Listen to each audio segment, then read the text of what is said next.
ওয়াইল ইবনে হুজর থেকে একটি হাদিস ওনারা বর্ণনা করেন, যেটা আল্লামা ইবনে হাজম আয-যাহিরি নাইলুল আওতারে বর্ণনা করেছেন। ইবনে খুযাইমা ওনার হাদিসের কিতাবে উল্লেখ করেছেন। হাদিসটা হলো, সাল্লাইতু মা রাসূলিল্লাহি সাল্লাল্লাহু আলাইহি ওয়াসাল্লাম ফাওয়াজা ইয়াদাহুল ইয়ুমনা আলা ইয়াদিহিল ইউসরা আলা সাদরিহি। অর্থাৎ ওয়াইল ইবনে হুজর বলতেছেন, আমি রাসূল সাল্লাল্লাহু আলাইহি ওয়াসাল্লামের সাথে নামাজ পড়েছি, দেখলাম ওনার ডান হাত বাম হাতের উপর রাখলেন, আলা সাদরিহি, বুকের উপরে। এই হাদিসটাতে ক্লিয়ার আছে বুকের উপরে। ইবনে খুযাইমার হাদিস। হাদিসটা কিসের? ইবনে খুযাইমা একটা হাদিসের কিতাবের মধ্যে আসে। এখন এই হাদিস সম্পর্কে আমরা পজিশন একটু এক মিনিটে দেখে নিব, হাদিসের পজিশনটা কি, হাদিসটা কি সহিহ কিনা। সহিহ হইলে আমরা মানবো, যদি সহিহ না হয় হাদিসকে আমরা মানবো না। কথা বলেন। শাইখ নাসিরউদ্দিন আলবানী অত্যন্ত বর্তমান জমানায় অত্যন্ত পরিচিত সবার কাছে। শেখ নাসিরউদ্দিন আলবানী ওনার সিফাতুস সালাতিন নবীর মধ্যে উল্লেখ করেছেন এই হাদিস সম্পর্কে। এই হাদিসের একজন রাবী হলেন মুআম্মাল ইবনে ইসমাইল। উনি উনার নিজের কথায় বলেছেন, খেয়াল করে শুনেন। মুআম্মাল ইবনে ইসমাইল সাইয়ুল হিফজ, অর্থাৎ ভুলে যাওয়ার দোষে অভ্যস্ত। যে রাবীটাই হাদিস বর্ণনা করেন ওনার দোষটাকে উনি ভুলে যেতেন, ওনার কথা স্মরণে থাকতেন না। সুতরাং উনি যেহেতু এটা বলেছেন, নাসিরউদ্দিন আলবানী এই মুআম্মাল ইবনে ইসমাইল ভুলে যাওয়ার দোষে অভ্যস্ত, সুতরাং এই হাদিসটাকে গ্রহণ করা যাবে না। দ্বিতীয় পয়েন্ট টু বি নোটেড। তৃতীয় পয়েন্ট হলো, এই হাদিস বিভিন্ন মুহাদ্দিসিন ভিন্ন সনদে বর্ণনা করেছেন। মুআম্মাল ইবনে ইসমাইল যিনি হাদিসকে বর্ণনা করেছেন, ওনার সাথে আরো 8 জন সাথী যারা একসাথে এই হাদিসটা শুনেছেন, আমি 8 জনের নাম বলতেছি, ওনার সহপাঠী একসাথে ওনারা এই হাদিসটা শুনেছেন। বাকি 8 জনের কেউ আলা সদরি অর্থাৎ বুকের উপর কথা বলেন না, শুধু বলছেন ডান হাত বাম হাতের উপর রাখছেন, ফুল স্টপ। এই হাদিসটা আল্লাহর রাসূলকে আমি দেখেছি নামাজের মধ্যে ডান হাত বাম হাতের উপর রেখেছেন, এতটুকু। কোথায় রেখেছেন তা নেই, ফুল স্টপ। ওরা কে বলতেছেন? মুআম্মাল ইবনে ইসমাইলের সাথে যে 8 জন, ওনার নামটা আমি বলতেছি, আমি সংক্ষেপ করতেছি। একজন হলেন সুফিয়ান সাউরি, যার মাযহাব হলো নাপির নিচে হাত বাঁধা। সুফিয়ান সাউরি উনি সেম হাদিস বর্ণনা করেছেন, কিন্তু সেখানে আলা সদরি অর্থাৎ বুকের উপর হাত বাঁধার কথা নেই। এক নম্বর। দ্বিতীয় হলেন জায়েদা আরেকজন, উনিও বলেন নাই। তৃতীয় হলেন বিশর ইবনুল মুফাজ্জল, উনিও বলেন নাই। চতুর্থ হলেন আব্দুল্লাহ ইবনে ইদ্রিস, উনিও বলেন নাই। পঞ্চম হলেন আব্দুল ওয়াহিদ, উনিও বলেন নাই। ষষ্ঠম হলেন জোহার ইবনে মুআবিয়া, উনিও বলেন নাই। সপ্তম হলেন শুবা, উনিও বলেন নাই। আরেকজন রয়ে গেছেন ইবনে ফুজাইল, উনিও বলেন নাই। 8 জন একসাথে 8 জন হাদিস শুনেছেন, কিন্তু যিনি হাদিস বর্ণনা করতেছেন মুআম্মাল ইবনে ইসমাইল, উনি বলতেছেন আল্লাহর রাসূল এখানে বুকের কথা বলেছেন। বাকি 8 জন বলতেছেন বুকের কোনো উল্লেখই করেন নাই। আমরা 8 জনের কথা শুনবো না, একজনের কথা শুনবো? সুতরাং এই হাদিসটা সহিহ নয়। আল্লামা ইবনে হাজার আসকালানী মুআম্মাল ইবনে ইসমাইলকে উনি বলেছেন দুর্বল। দ্বিতীয় পয়েন্টে আসেন। ইমামে বুখারী রাহমাতুল্লাহ আলাইহি উনি বলতেছেন মুআম্মাল ইবনে ইসমাইল হলেন মুনকারুল হাদিস, তার হাদিস অগ্রহণযোগ্য, পরিত্যক্ত। ওয়ার্ড শুনেন কেয়ারফুল, যে হাদিসটা কি হবে? পরিত্যক্ত, ওনার হাদিস নেওয়া যাবে না। মুনকারুল হাদিস মানে হলো পরিত্যক্ত, অগ্রহণযোগ্য। আসেন, আবু হাতিম একজন প্রসিদ্ধ মুহাদ্দিস, যিনি হাদিসের বিশ্বস্ততা এবং দুর্বলতা বর্ণনা করতেছেন, যে উনি কাসীরুল খাতা, অত্যন্ত ভুল করতেন। মুআম্মাল ইবনে ইসমাইল কি করতেন? অত্যন্ত ভুলকারী। 3, ইমাম আবু যরআ বলতেছেন উনি অত্যন্ত ভুলকারী। 4, ইয়াকুব ইবনে সুফিয়ান বলতেছেন মুহাদ্দিসিনে কেরামের জন্য ওয়াজিব হলো তার হাদিস থেকে বিরত থাকা। ইয়াকুব ইবনে সুফিয়ান হলেন একজন মুহাদ্দিস, উনি বলতেছেন মুআম্মাল ইবনে ইসমাইল হাদিস থেকে বিরত থাকা কি ওয়াজিব। যিনি বলেছেন বুকের উপর হাত বাঁধা, ওনার হাদিস থেকে বিরত থাকা ওয়াজিব। আসেন, তারপরে শায়েখ জাকারিয়া সাজি বলেছেন উনি অত্যন্ত ভুলকারী এবং অত্যন্ত সন্দেহকারী। যার বর্ণনায় সন্দেহ থাকে তার বর্ণনা নেওয়া যাবে? অত্যন্ত সন্দেহকারী। আসেন, মুহাম্মদ ইবনে নাসর আল মারওয়াজি বলেছেন যে যদি মুআম্মাল ইবনে ইসমাইল একা বর্ণনা করেন তাহলে অবশ্যই তার হাদিস থেকে বিরত থাকতে হবে। এখানে আমরা দেখেছি উনি একা বর্ণনা করেছেন, বাকি 8 জন সহযোগী ওনার সাথে একমত নাই। সুতরাং উনি একা বর্ণনা করলে তার হাদিস পরিত্যক্ত, অগ্রহণযোগ্য। ইমাম আহমদ, ইমাম ইবনে সাদ, ইমাম দারাকুতনি বলেছেন উনি অতি ভুলকারী, সুতরাং এই হাদিস গ্রহণযোগ্য। ইমাম সুফিয়ান সাউরি এই হাদিসের সনদের মধ্যে রয়েছেন, আগে বলেছি আমি, সুতরাং ওনার হাদিস ইমামে সুফিয়ান সাউরি এর বিপরীত বলেছেন, এজন্য এই মুআম্মাল ইবনে ইসমাইলের হাদিস যেটা বুকের উপর হাত বাঁধা করে এটা নেওয়া যাবে না। বিসমিল্লাহির রহমানির রহিম। আলহামদুলিল্লাহি রাব্বিল আলামিন ওয়াস সালাতু ওয়াস সালামু আলা সাইয়্যিদিল মুরসালিন নবিয়িনা মুহাম্মদ ওয়া আলা আলিহি ওয়া সাহবিহি আজমাইন। আম্মা বাদ। ওয়াইল ইবনে হুজর রাদিয়াল্লাহু আনহু قال صليت مع النبي صلى الله عليه وسلم فوضع يده اليمنى على يده اليسرى على صدره أخرجه ابن خزيمة। সম্মানিত ভাতৃমণ্ডলী, আল্লাহ পাক রব্বুল আলামিনের যাবতীয় প্রশংসা যে আল্লাহ পাক রব্বুল আলামিন আমাদের উপর সালাত 5 ওয়াক্ত ফরজ করেছেন এবং তার সাথে সাথে বেশ কিছু সালাত রয়েছে যেগুলি সুন্নাত, মুস্তাহাব, বিতর ইত্যাদি। আল্লাহ পাক রব্বুল আলামিনের সর্বোত্তম ইবাদত তাওহীদের পরে হচ্ছে 5 ওয়াক্ত সালাত। আর নফল সুন্নাত যতগুলি নামাজ রয়েছে সবচাইতে উত্তম নামাজ হচ্ছে রাতের নামাজ তাহাজ্জুদ, এবং তাহাজ্জুদেরই একটা অংশ হচ্ছে বিতর। সালাত এবং সালাম নাযিল নবী মুহাম্মদ রাসূলুল্লাহ সাল্লাল্লাহু আলাইহি সাল্লামের উপর যার তরিকায় নামাজ পড়া প্রত্যেক মুসলিমের জন্য আবশ্যক। প্রত্যেক মুসলিমকে জানা উচিত যে রাসূলুল্লাহ সাল্লাল্লাহু আলাইহি সাল্লামের নামাজ সালাত কেমন ছিল। আমাদের সামনে একটি গুরুত্বপূর্ণ বিষয় রয়েছে, যে বিষয়টি নিয়ে অনেকে বাড়াবাড়ি করে থাকে আজকাল ইন্টারনেটে অথবা বিভিন্ন যে প্রচার মাধ্যমগুলি রয়েছে তাতে, যদিও বিষয়টি সুন্নতের বিষয়। সুন্নত মানে আমাদের কাছে কোনো হালকা বিষয় নাই, তবু ফরজ নয় সেটি, ফরজ ওয়াজিব নয় যে বড় গুনহার বিষয় হয়ে যাবে, সুন্নত বিষয়। কিন্তু সেই সুন্নত নিয়ে এত তারা বাড়াবাড়ি করেছে, যার ফলে এই বিষয়ে বিশেষ একটি আলোচনার প্রয়োজন বোধ করছি। সেটা হচ্ছে সালাত অবস্থায়, সালাতে দাঁড়ানো অবস্থায় হাত বাঁধা, সালাতে তেলাওয়াতের অবস্থায় অথবা কিয়াম অবস্থায় হাত বাঁধা সম্পর্কে। 2 হাত বাঁধবেন কোথায়? বুকের ওপর বাঁধবেন না নাভির নিচে বাঁধবেন? কোথায় হাত বাঁধবেন? নাকি হাত ছেড়ে নামাজ পড়বেন যেমন মালিকিরা পড়ে থাকে? প্রথম এই সম্পর্কে বলে দিই যে হাত বাঁধাই হচ্ছে সুন্নাত। হাত বাঁধা হচ্ছে সুন্নাত। নামাজের মধ্যে রুকুন আছে, যেগুলির কোনো একটি ছুটে গেলে বা ছেড়ে দিলে নামাজ হবে না। রুকুনও নয়, 14টি যে রুকুন রয়েছে। নামাজের বেশ কিছু ওয়াজিবাত রয়েছে 8টি, 14টি ছাড়া, যেগুলিকে ওয়াজিবাত বলা হয়। সেগুলি অনিচ্ছাকৃত ভুলে গিয়ে ছুটে গেলে সাহসী আদি ঘাটতি পূরণ করতে হবে, আর ইচ্ছা করে ছেড়ে দিলে নামাজ হবে না, বা যেই রাকাতের ওই ওয়াজিবটি ছুটেছে সেই রাকাতটি হবে না। বাকি যতগুলি কথা এবং কাজ রয়েছে নামাজের মধ্যে সবগুলি হচ্ছে সুন্নাত। 14টি রুকুন আর কয়টি বললাম?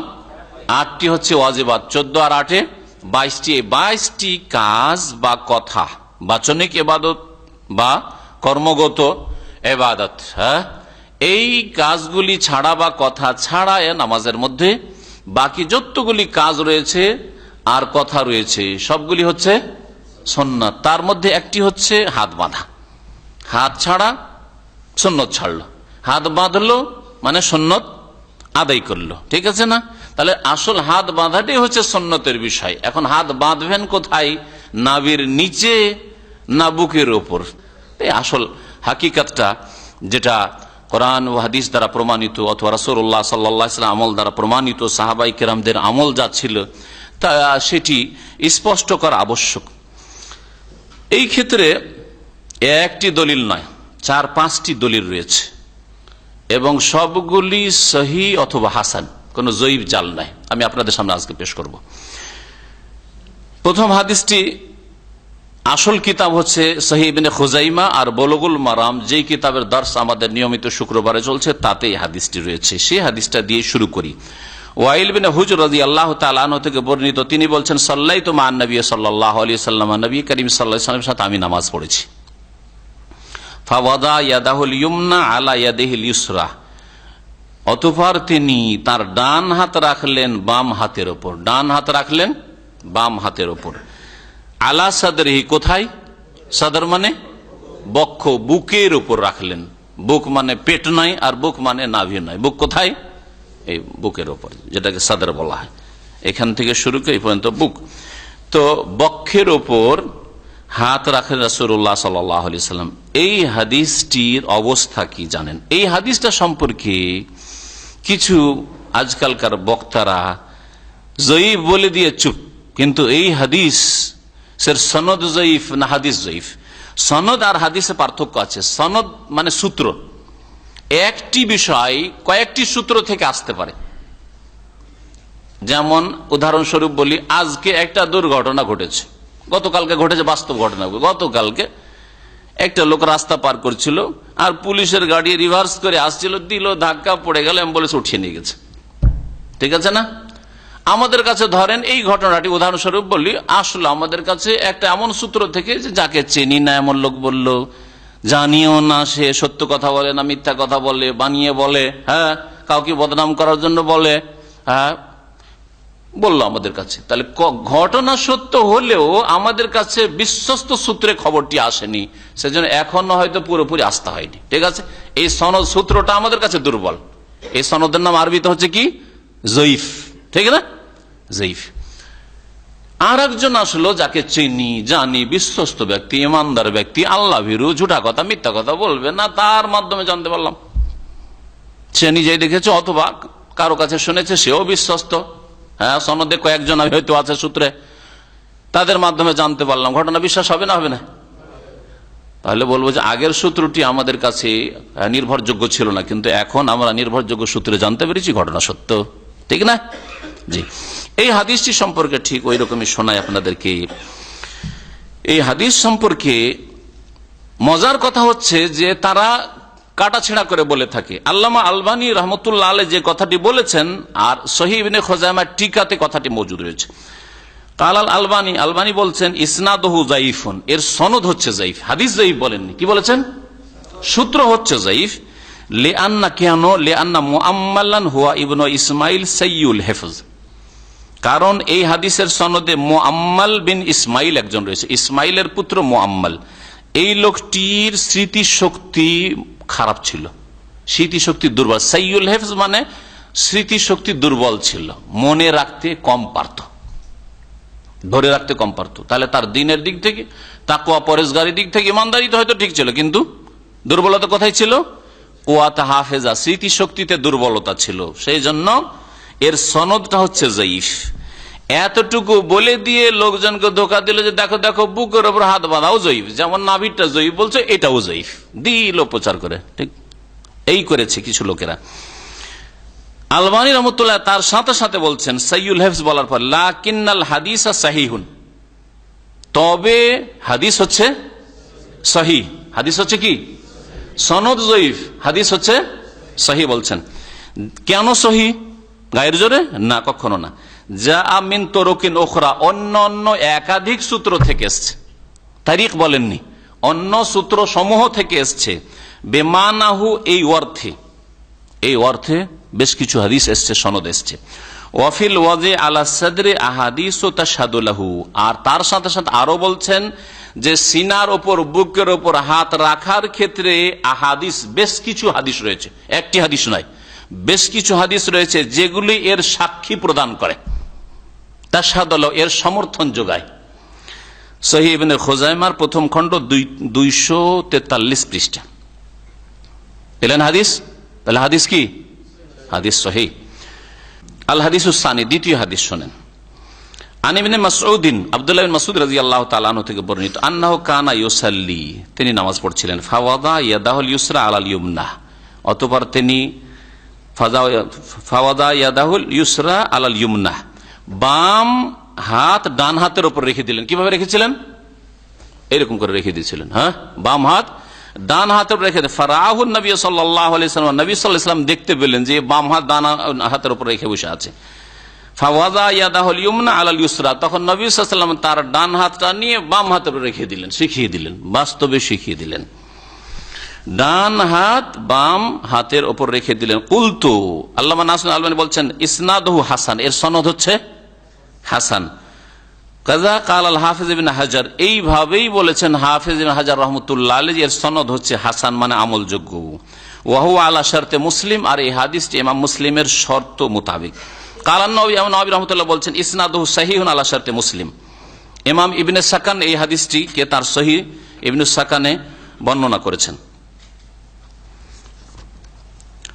এই যে হাতের ওপর হাত রাখলেন, হাত কতটা, হাত কতটা, এটা আরো হাদিসগুলি আসবে, সবগুলির পরে বলতে পারতাম, এখনই বলি হাত কোনখান থেকে কোনখান বলা হয়।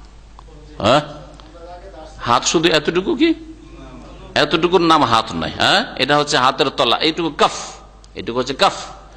আর হাত হ্যাঁ, গোটাটাই হাত, তার মধ্যে এটা হচ্ছে জেরা হাত, এটাও হাত। হ্যাঁ, আল্লাহ পাক রব্বুল আলামিন হাত ওযুর ক্ষেত্রে, ধোয়ার ক্ষেত্রে বলেছে ফাগসিলু ওজুহাকুম ওয়া আইদিয়াকুম, তোমাদের হাতগুলি ধৌত করো। কোনখান পর্যন্ত? এলাল মারাফিকে, কনই সহ। এই মিরফাক হচ্ছে এই যে হাড় হাড্ডি যে রয়েছে, হ্যাঁ, এইটা হচ্ছে, এটা সহ ধৌত করো। তাহলে এটাকে হাত আল্লাহ গণ্য করলেন না করলেন না, যে তোমাদের হাতগুলি ধৌত করো, হ্যাঁ, কনই সহ। তাহলে এটা হচ্ছে হাত, হাতের ওপর হাত রাখলেন। এখানে একটি কথা বলে দিই যে হাতের ওপর হাত যদি ঠিকভাবে রাখা হয় তাহলে নাভির নিচে কখনো নামবে না। কেউ দাঁড়িয়ে একটু পরীক্ষা করেন, একজন, হ্যাঁ, দাঁড়িয়ে পরীক্ষা করেন দেখি, হাতের উপর হাত রাখেন আপনি এইভাবে, হ্যাঁ, তাহলে নাভির নিচে নামান তো? নাভির নিচে নামালে ঝুঁকতে হবে, এই ঝুঁকা ছাড়া কোনো উপায় নেই। বুঝতে পেরেছেন? এই জন্য এই হাদিসটাও প্রমাণ করে যে নাভির নিচে নয়, নাভির ওপরে। আর সেটা হচ্ছে আলা সাদরি, এক হাদিস আর এক হাদিসের ব্যাখ্যা করে হাতের ওপর হাত রেখেছেন, আর সেটা ওপরে থাকতো, নিচে নয়। তৃতীয় হাদিস শোনাই। আন তাউসিন, তাউস প্রখ্যাত তাবেঈ, তিনি বর্ণনা করছেন কাল কানা রাসূলুল্লাহ সাল্লাল্লাহু আলাইহি ওয়াসাল্লাম ইয়াদাউ ইয়াদাহুল ইয়ুমনা আলা ইয়াদিহিল ইউসরা, রাসূলুল্লাহ সাল্লাল্লাহু আলাইহি ওয়াসাল্লাম ডান হাত বাম হাতের উপর রাখতেন। সুম্মা ইয়াশুদ্দু বাইনাহুমা আলা সাদরিহি, আর তারপর মজবুত করে ধরতেন দুটো হাতকে, একটি হাত দিয়ে আরেকটি হাতকে কোথায়? আলা সাদরিহি, কোথায়? সিনার ওপর, বুকের ওপর। ওয়া হুয়া ফিস সালাতে, নামাজ অবস্থায়। কোথায়? নামাজ অবস্থায়। নামাজের বাইরের কথা বলা হয়নি যে কোনো বুকে হাত দিয়ে বসে আছেন হয়তো, হ্যাঁ, এইরকম না, নামাজের ভিতরে এইভাবে সিনার উপর হাত রাখতেন। আল্লামা নাসির রহমতুল্লাহ বলছেন, কুলতু, আমি বলবো, এই হাজা হাদিসুন মুরসালুন, এই হাদিসটি হচ্ছে মুরসাল, ওয়া হুয়া হাদিসুন সহিহ, আর এই হাদিস সহিহ। মুরসাল হাদিস শর্ত সাপেক্ষ আমলযোগ্য।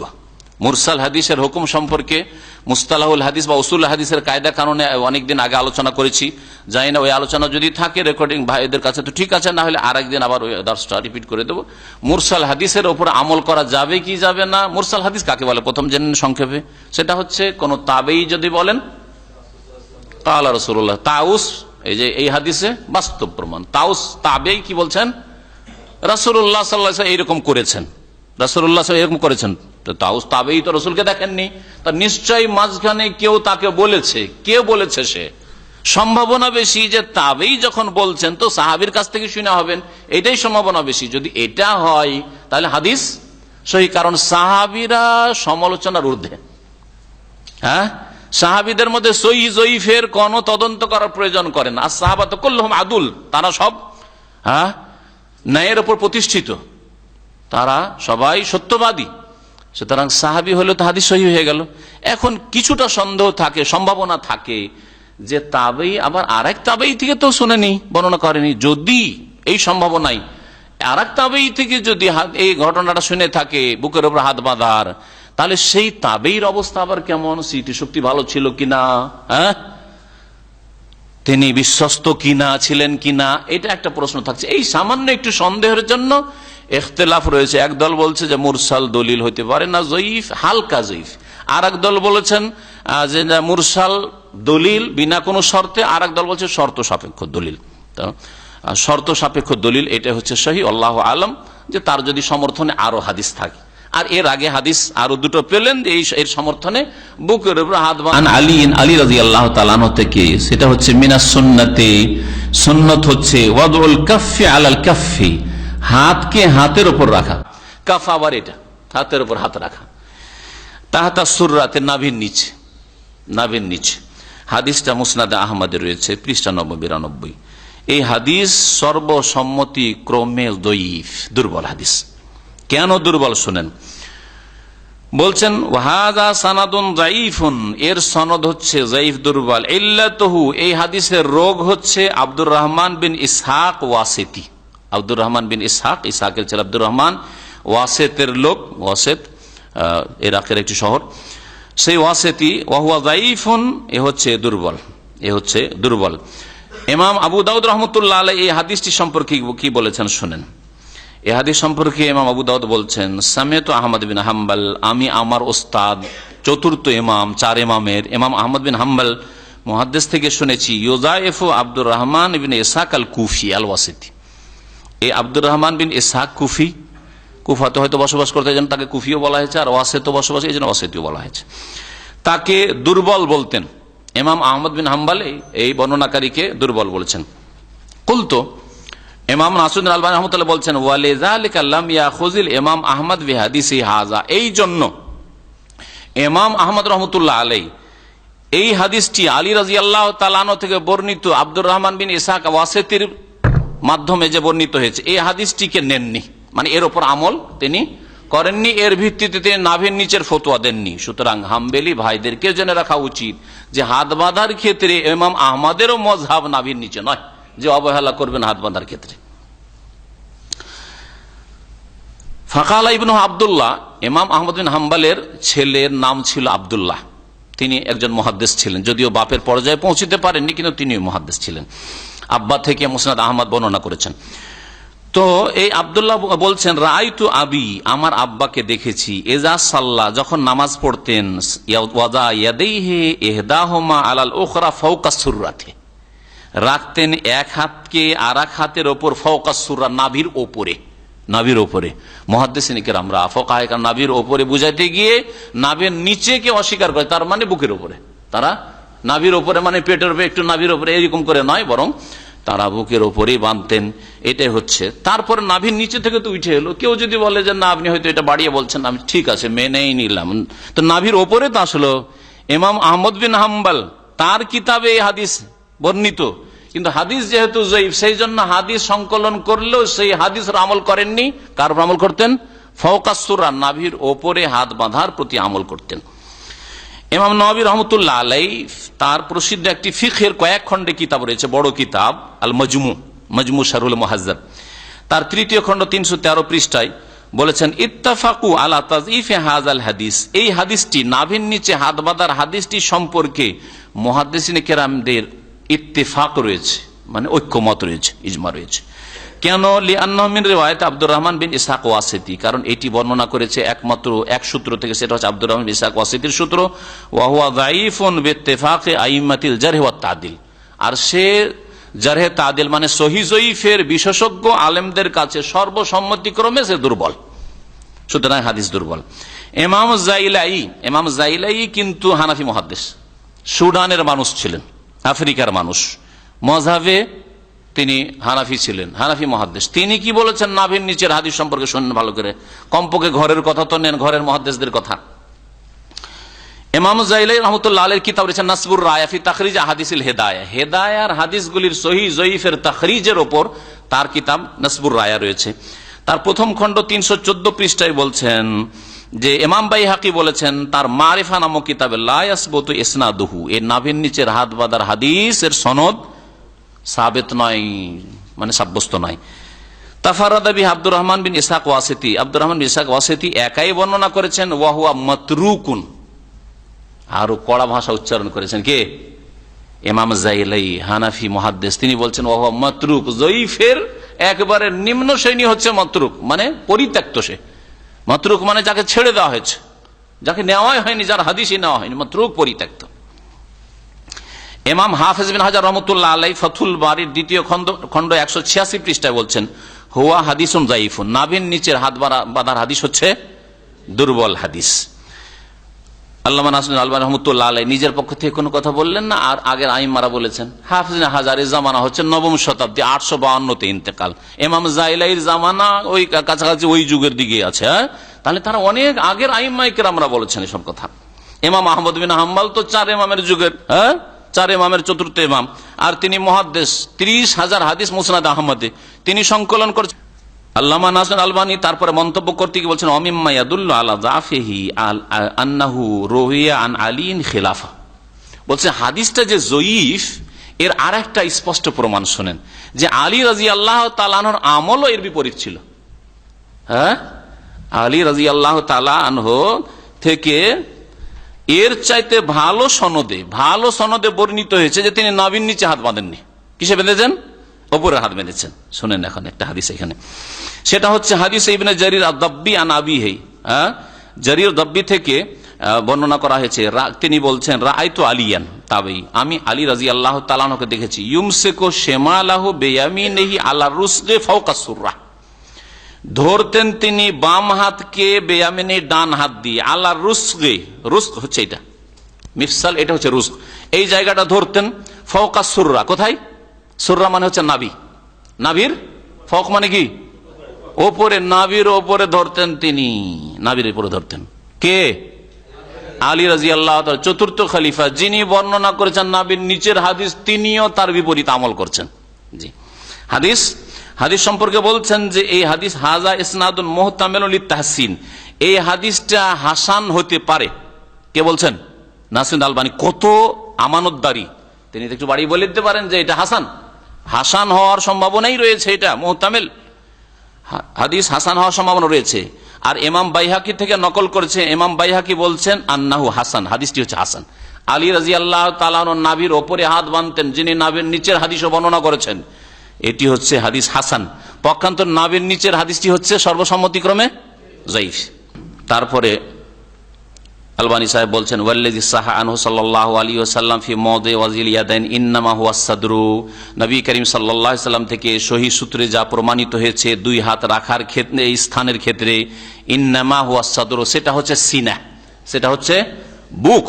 ওয়া ফি যালিকা আহাদিসু কাসীরা, এই মর্মে বেশ অনেকগুলি হাদিস রয়েছে। আওরাদতুহা ফি তাখরিজে সিফাতিস সালাত, নামাজের পদ্ধতির, যে সালাত সম্পাদনের পদ্ধতিতে, সেই হাদিসগুলি বিস্তারিত আমি নিয়ে এসেছি। তাউস রহমতুল্লাহ আলাইহি, যে প্রখ্যাত তাবেঈ, তার হাদিসটা তো একটু আগে শুনলেন, সেই হাদিসটাই কি আছে? সিনার শব্দ এসে সুম্মা ইয়াশুদ্দু বাইনাহুমা আলা সাদরিহি ওয়া হুয়া ফিস সালাহ, নামাজের মধ্যে রাসূলুল্লাহ সাল্লাল্লাহু আলাইহি সাল্লাম এক হাতকে আর এক হাত দিয়ে ধরে মজবুত করে ধরতেন। কোথায়? আলা সাদরিহি, সিনার ওপর, বুকের ওপর, নামাজের মধ্যে। আবু দাউদে হাদিসটি রয়েছে বিইসনাদিন সাহিহিন, আবু দাউদে আছে সনদ সহিহ। বলছেন ওয়া হুয়া ওয়া ইন কানা মুরসালান, যদিও হাদিসটি মুরসাল, ফাহুয়া হুজ্জাতুন ইনদা জামিল উলামা, সমস্ত ওলামাদের নিকট এই মুরসাল হাদিস হচ্ছে দলিল, আলা ইখতিলাফে মাযাহিবিম ফিল মুরসালি, যদিও মুরসাল সম্পর্কে তাদের মযহাবের ইখতিলাফ আছে, শর্ত সাপেক্ষ নেব না দলিল বিনা শর্তে মেনে নেব না মানব না, তিনটি মত আছে। কিন্তু এই হাদিসটি দলিল, এই হাদিসটি দলিল, কারণ এর সমর্থনে হাদিস রয়েছে, যেমন একটু আগে বললাম, লিআন্নাহু সাহিহুস সানাদ ইলাল মুরসাল, যে মুরসাল বর্ণনা করেছেন তাউস, তার পর্যন্ত সনদ সহি, এই মাঝখানে কোনো দুর্বলতা নেই। ওয়াকাদ জাআ মাওসুলান মিন তুরুক, আর বেশ কিছু সূত্র থেকে এই হাদিসটি একেবারে মুত্তাসিল এসেছে, নবী সাল্লাল্লাহু আলাইহি ওয়াসাল্লাম পর্যন্ত পৌঁছেছে, মুরসাল নয়। যেমন ইঙ্গিত করেছি ফাকানা হুজ্জাতান ইনদাল জামি, সুতরাং সকল আইম্মায়ে কেরামদের নিকট এই মুরসাল হাদিসটি তাউসের কি দলিল যোগ্য। তারপরে বলছেন যে এই বুকের ওপর হাত বাঁধা দিয়ে ধন্য হয়েছেন ইমাম ইসহাক রহমতুল্লাহ আলাইহি, যিনি ইমাম আহমদ রহমতুল্লাহ আলাইহির সহপাঠী ছিলেন, সেই যুগের তিনি ইমাম ছিলেন, এবং তার দীর্ঘদিন ধরে মযহাব ছিল। তার থেকে বোঝা যায় যে এই চার মযহাবে ইসলাম সীমিত নয়, বরং যে কোনো বড় আলেম ফতোয়া দিয়েছে, আর বড় আলেম দ্বীনের খেদমত করেছে, তার অনেক ভক্ত হয়েছে, অনুসারী হয়েছে, তখন ওই পথে চলতে থেকেছে, আর চলতে চলতে আবার ওই ছাত্ররা, তাদের ভক্তরা ধীরে ধীরে হয়তো শেষ হয়ে গেছে, আর এই চার ইমামের ভক্তরা থেকে গেছে, আর চার ভাগে ভাগ করে নিয়েছে, এইরকম করেছে। পরে এই গোড়ামিটা শুরু হয়েছে, সেই জামানায় এই গোড়ামি ছিল না, বরং যেমন ছাত্র তৈরি হয়, ছাত্র হয়ে ওস্তাদের গবেষণাকে পছন্দ করে, ওস্তাদের ইস্তেমবাদকে পছন্দ করে, ওস্তাদের ফতোয়াকে পছন্দ করে, এইরকম তারিকাটাই ছিল। কিন্তু তাকলিদ, অন্ধভাবে আবু হানিফাকে মানতে হবে, অথবা শাফিকে মানে শাফি হইতে হবে, ইমাম মালিককে মানে মালিকি হইতে হবে, ইমাম আহমদ বিন হাম্বলকে মানে হাম্বলি হইতে হবে, এটা সেই জামানাতে চতুর্থ শতাব্দী পর্যন্ত ছিল না। যেমন আল্লামা শাহরিউল্লাহ মুহাদ্দিস দেহলী রহমতুল্লাহ বলছেন আল্লামা আলবানী রহমতুল্লাহ ওয়া আসআদুন নাসি বিহাযিহিস সুন্নাতিস সাহিহাতি আল ইমাম ইসহাক বিন রাহওয়াই, আর এই সহিহ সুন্নাত দিয়ে ভাগ্যবান হয়েছেন ইমাম ইসহাক বিন রাহওয়াই রহমতুল্লাহ আলাইহি। ফাকাদ যাকার আল মারওয়াজি ফিল মাসাইল, ইমাম মারওয়াজি তার মাসাইল নামক কিতাবের 222 পৃষ্ঠায় উল্লেখ করেছেন, কানা ইসহাক ইউতিরু বিনা, ইমাম ইসহাক রহমতুল্লাহ আলাইহি আমাদেরকে বেতর পড়াইতেন। ওয়ারফা ইয়াদাইহি ফিল কুনুতে, আর কুনুতে দুই হাত উঠাইতেন, হাত উঠিয়ে তিনি দোয়া করতেন কুনুতে, এটা ছিল তার আমল। ওয়ায়াকনুতু ক্বাবলা রুকু, আর রুকুর আগে কুনুত করতেন। রুকুর আগে পরে ইখতিলাফ রয়েছে, যাই হোক রুকুর আগেও হাদিস রয়েছে আর পরেও রয়েছে, কিন্তু তিনি করতেন কি, তার মাযহাব ছিল, তিনি এটাকে সহি বলতেন, আর অনেক ওলামাই এটাকে সহি বলেছেন যে রুকুর আগে, আর হাত উঠাইতেন তিনি।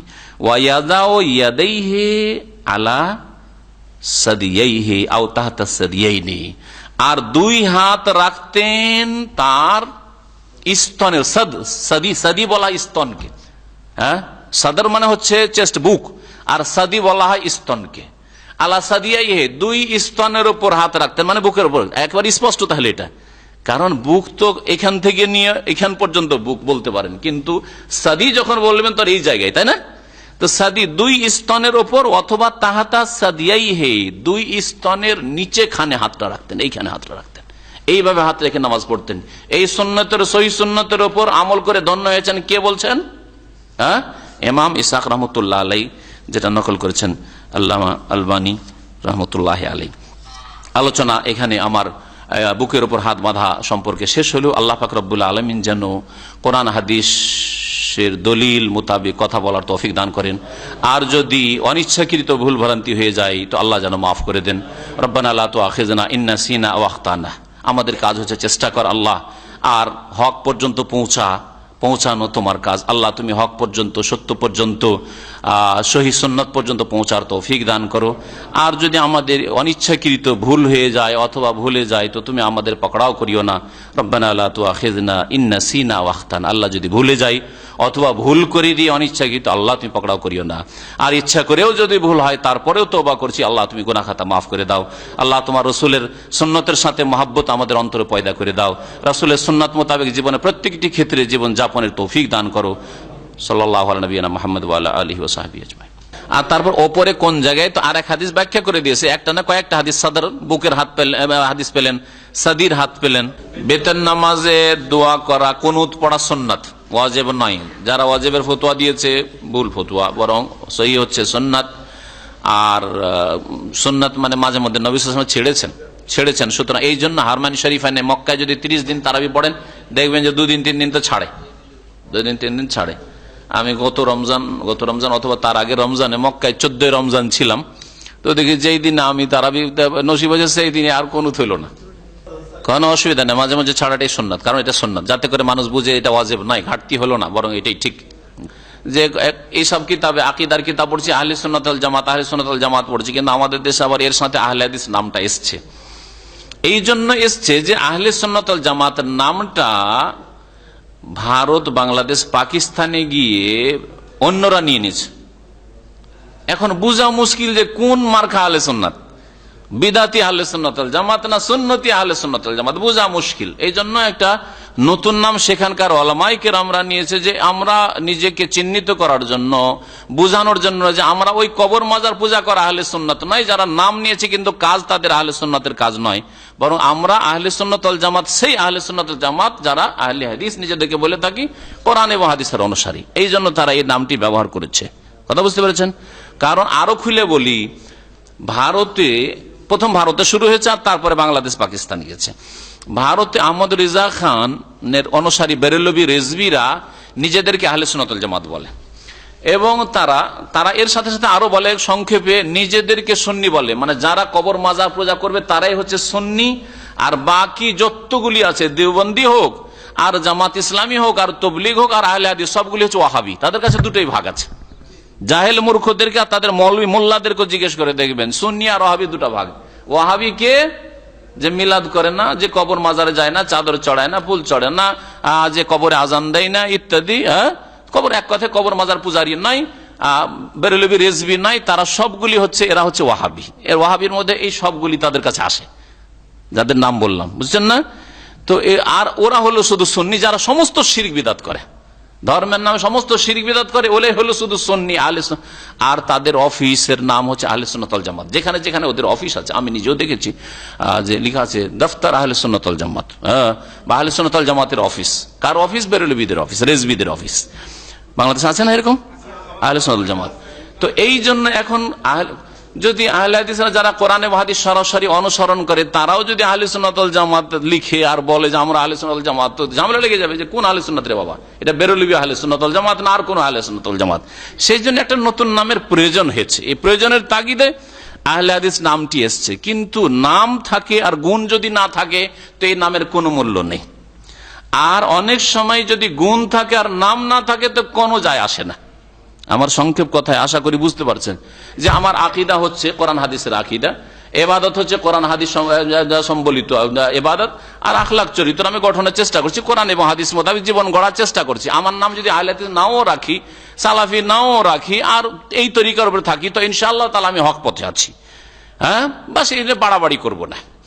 আর কেউ যদি নাম পাক্কা আহলে হাদিস রাখে আর আহলে সুন্নাত ওয়াল জামাত, আর নামাজই ঠিক নেই বা বিদাত করে অথবা হারাম খায়, হারাম কাজ করে, হারামে লিপ্ত থাকে, হ্যাঁ, তা ভুল পথে চলে, রাসূলের তরিকায় না চলে, তো হাজার হাজার এইরকম সুন্দর নাম লাগালেও কোনো কাজে আসবে না। নাম কোন মানুষকে নাজাত দেবে না, নাজাত দেবে ঈমান এবং আমল, বিশ্বাস, আকীদা আর কর্ম। নাম যাই থাক না কেন, নাম যাই থাক না কেন। এই জন্য শারজা দুবাইয়ে একজন ভালো দায়ী থাকেন, আমি যখন দুবাই শারজা গেলাম গত বছরে, তো উনি এক আলোচনায় বলেছেন যে দেখো আমাদেরকে তো নানা নাম বিদাতিরা দিচ্ছে, কেউ বলছে যে আমেরিকার দালাল, কেউ বলছে ইহুদিদের দালাল, হ্যাঁ, কেউ বলছে আর কিছু কার এজেন্ট, এই সব মেলা কিছু বলছে, কেউ ওয়াহাবি বলছে, কেউ কি বলছে, যাই বলে, এমনকি যদি বলে যে ইহুদিদের আমরা এজেন্ট কিন্তু কোরআন হাদিসের পথে থাকি, তাহলে যথেষ্ট। কোরআন এবং হাদিসের অনুসরণ করি, আর নাম যদি দাও যে ইহুদিদের দালাল, তাতেও যায় আসে না, কোন ক্ষতি হইল? আপনার নাম দেওয়াতে দিকে আমার কাম খারাপ হবে? আমার কাম ঠিক আছে, আমার আকীদা আমল ঠিক আছে, রাসূলের তরিকা ছাড়া আমি কোন তরিকা বুঝি না। আপনি কি নাম দেবেন, গাল দেন, দেন, আপনার আমল খারাপ করছেন, আমার কি খারাপ করবেন আপনি? আমার কি খারাপ করবেন আপনি? বুঝতে পেরেছেন?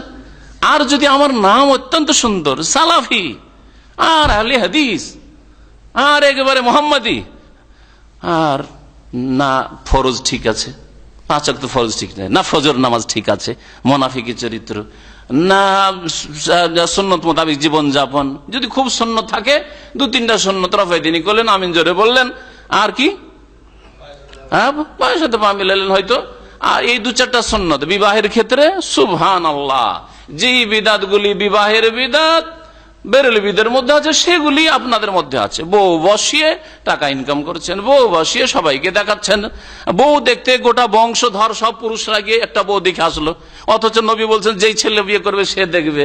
কোথায় আপনি আহলে হাদিস, কোথায় আপনি আহলে সুন্নাত ওয়াল জামাত? একটা উদাহরণই দিলাম। এইরকম ভাবে আসলে নামে কিছু যায় আসে না, আসল হচ্ছে কাজ।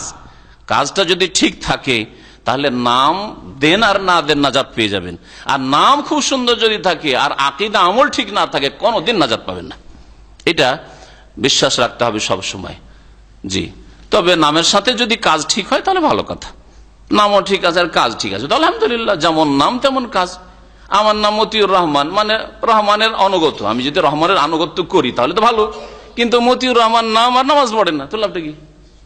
হ্যাঁ, রহমানের অনুগত, রহমানের আনুগত আর নাফরমান ব্যক্তি, তো কোনো কাজে আসবে এই নাম? কোনো কাজে আসবে না। আব্দুল্লাহ আল্লাহর বান্দা, আর আব্দুল্লাহ ইবাদতি করেন আল্লাহর, তো এই নামে কি হবে? হবে কিছু?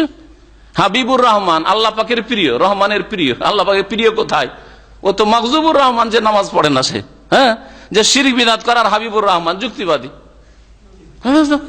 কি করে ইয়ে হবে? আল্লাহ পাকের হাবিব হবে কি করে? আল্লাহ পাকের হাবিব হবে যদি শিরক আর বিদআত করে? তো একটা উদাহরণ দিলাম আমি, ওই ব্যক্তিকে হঠাৎ করে নামটা চলে আসলো, কিন্তু আসলে কোন ব্যক্তিকে উদ্দেশ্য করা উদ্দেশ্য না, উদ্দেশ্য হচ্ছে একটা উদাহরণ দেওয়া, যে আপনার নাম হাবিবুর রহমান, আপনার নাম মহিবুর রহমান, কিন্তু আপনার আকীদা আমল বলছে না রহমানের আপনি প্রিয় নন, তাহলে কোনো কাজে আসবে না নাম। ওই রকমই হচ্ছে আহলে হাদিস, আহলে সুন্নাত ওয়াল জামাত, সালাফি। যদি আকীদা, ইবাদত, আখলাক ঠিক থাকে তাহলে এই নাম কাজে আসবে। আর যদি আকীদা, আখলাক, ইবাদত ঠিক না থাকে, পারিবারিক জীবনে কোরআন হাদিসের উপর আমল নেই, অর্থনীতিতে কোরআন হাদিসের আমল নেই, তাহলে কোনো কাজে আসবে না। সুতরাং আমলের গুরুত্ব দেবেন, আকীদার গুরুত্ব দেবেন, নবীর রাস্তায় চলার চেষ্টা করবেন, নাম থাকার নাই থাক, নাম নিয়ে বাড়াবাড়ি করবেন না। এইরকম কিছু আমার জানা নেই। তবে এই ক্ষেত্রে কেউ কেউ বলেছেন যে হাত রাখা, যে যেমন আজকে পেলেন এইটা রাখা, আর একটা হচ্ছে কবজ, ধরা, এটাও আছে। এই ধরা এটাও আছে, কিন্তু 3 আঙ্গুল দিয়ে ধরতে হবে। কেমন করে ধরতে? এত জটিলতা আসলে ইসলামের নেই। হ্যাঁ, এত জটিলতার নেই, জটিলতা মানুষে পয়দা করেছে। রুকু শেষ করার পরে হাত বাঁধেন, তবুও কোনো অসুবিধা নেই, না বাঁধেন ছেড়ে দেন, কোনো অসুবিধা নেই, যেটা ভালো লাগে করেন। এই ক্ষেত্রে কোনো স্পষ্ট সুন্নত নেই, হাত বাঁধতে হবে এরকম স্পষ্ট দলিল থাকলে নিয়মিতই বাঁধতাম, কিন্তু স্পষ্ট দলিল নেই। এর আগে বলেছি, অনেকবারই আমি বলেছি। আল্লাহ আমাকে ভালোবাসছেন না বুঝবেন যদি আপনি দেখছেন যে আমি আর সারা দিনের মধ্যে গুনাহ দেখতে পাচ্ছি না, সারাদিনে ফরজ অজেব ছাড়িনি, জামাত ছাড়িনি, ফজর পড়েছি, হ্যাঁ, আর আমার ডিউটি ঠিক করেছি, আর হারাম কাবিরা কোনো করিনি, তাহলে জানবেন যে আল্লাহ ভালোবাসেন। এবং সবসময় অন্তরটাকে আল্লাহ অভিমুখী রাখবেন, আল্লাহর দিকে যেন ঝাঁপিয়ে আছেন সবসময়। হ্যাঁ, এইরকম অবস্থা যদি কন্টিনিউ আপনি কিছুদিন করতে পারেন, এমনিতে চোখে পানি চলে আসবে, অন্তরটা একেবারে মোমের মতো নরম হয়ে যাবে। কথা বুঝতে পেরেছেন? তো এটা প্রমাণ যে হ্যাঁ, আল্লাহ আপনাকে ভালোবাসে। গুনাহ করতে চেষ্টা করলে বাধা চলে আসে, ভুল করতে চেষ্টা করলে ভুল থেকে আল্লাহ বাঁচিয়ে নেন, এগুলো হচ্ছে আল্লাহ পাক ভালোবাসেন এর লক্ষণ। জি, অনেকে হয়তো গুনার দিকে একটু কদম উঠে গেছে, কিন্তু না, আল্লাহ যেতে দিল না, ওইদিকে পারলো না যেতে। হ্যাঁ, আল্লাহ পাক ভালোবাসেন, কিন্তু গুনার রাস্তা বারবার খুলে যাচ্ছে, আর যখন তখন গুনাহ হয়ে যাচ্ছে, মানে আল্লাহ ভালোবাসছেন না। তাহলে আল্লাহর ভালোবাসা অর্জন করতে পারেননি কেন? এত গুনাহ হচ্ছে আপনার। জি, কিছু লক্ষণ আছে। আর আপনি বদলা বেশি সুখে খাচ্ছেন, বেশি টাকা পয়সা পেয়েছেন, যে জন্য আল্লাহ ভালোবাসেন না, তাহলে তো ইহুদি নাসারকে আল্লাহ বেশি ভালোবাসে, তাদের ঘরে বেশি পয়সা। দুনিয়ার মধ্যে সবচেয়ে বেশি পুঁজিপতি ইহুদিরা, যাদের আল্লাহ পাকের গজব হয়েছে।